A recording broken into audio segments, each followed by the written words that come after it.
Hello everyone, welcome to VisaPrime's YouTube channel. I am Puneet, the regulated Canadian immigration consultant, and we're back with a new video.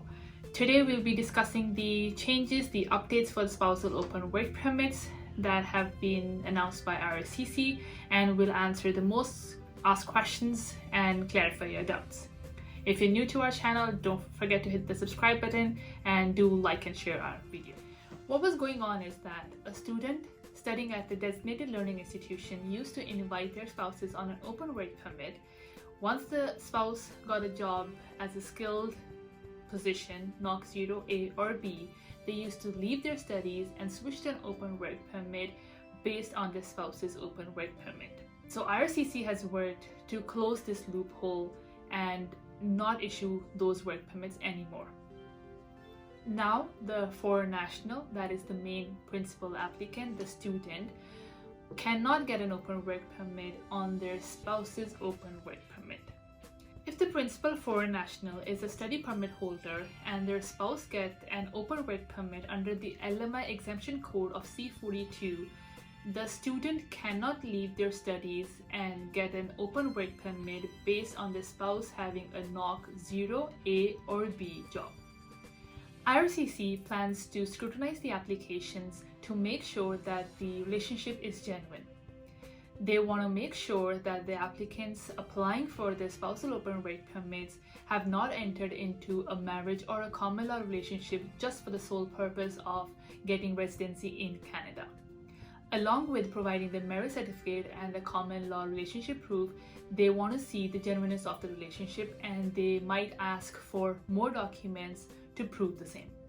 When applying for your spouse's open work permit, you need to prove that you are working in a NOC 0A or B job by providing an employment letter from your employer giving the job duty, the job title, and staying in that same occupation until a work permit is rendered. If the officer doubts the genuineness of the employment, they can ask questions, they can verify to make sure that it is not misrepresented. So basically, study permit holders inviting their spouses on open work permits have to prove that they are a full-time student at a designated learning institution in Canada. They can work in any skilled job. It does not matter until they are a full-time student in Canada.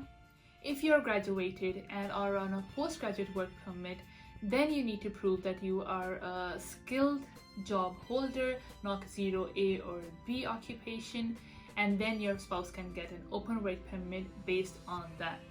Along with proving this, you have to make sure that you prove the genuineness of your relationship, and it is not just giving them their marriage certificate or their common law certificate.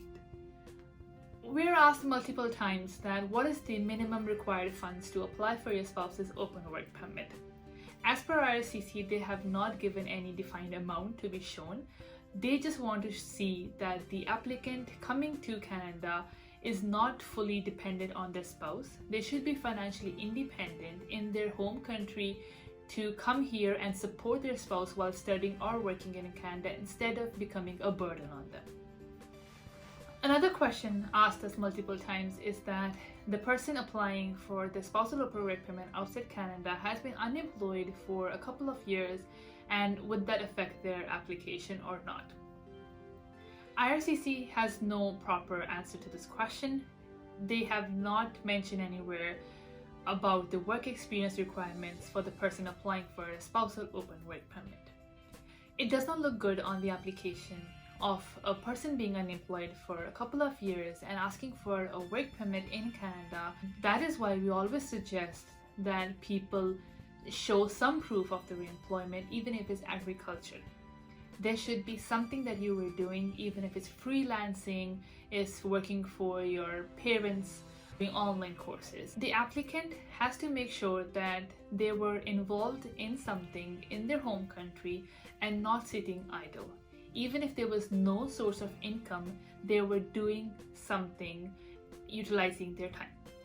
We know a lot of you have been waiting to join your spouses in Canada on a work permit, but unfortunately due to COVID, their processing times have just been increasing. Like from India, the work permit processing time is 30 weeks. From UAE, it is 21 weeks. From the Philippines, 14 weeks. From Pakistan, it's 13 weeks. Hopefully the processing times go down as the COVID situation gets better in all the countries. VisaPrime recommends everyone to maintain their status as is in Canada. If you have come to Canada as a student, you should go ahead and complete your studies. Even if you find them difficult, switch to an easier course, switch to a 1-year course instead of a 2-year.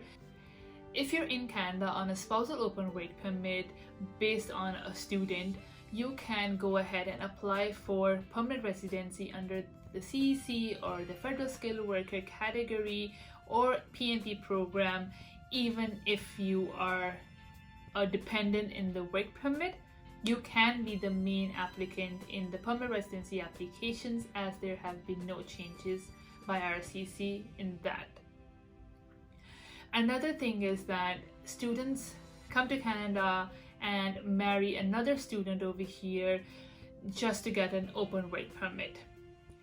Now, because of these changes, they have to actually prove the genuineness of the relationship.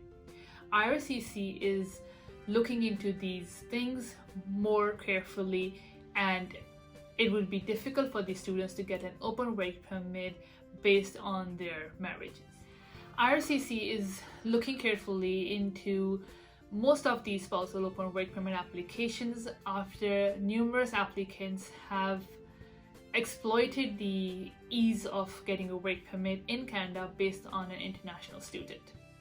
Thank you for watching this video, and feel free to ask your questions in the comment box below. If you need any advice on a specific case, do call us on the numbers given below. And thank you for watching, and share this video with your friends. Do like and subscribe to the channel. Thank you.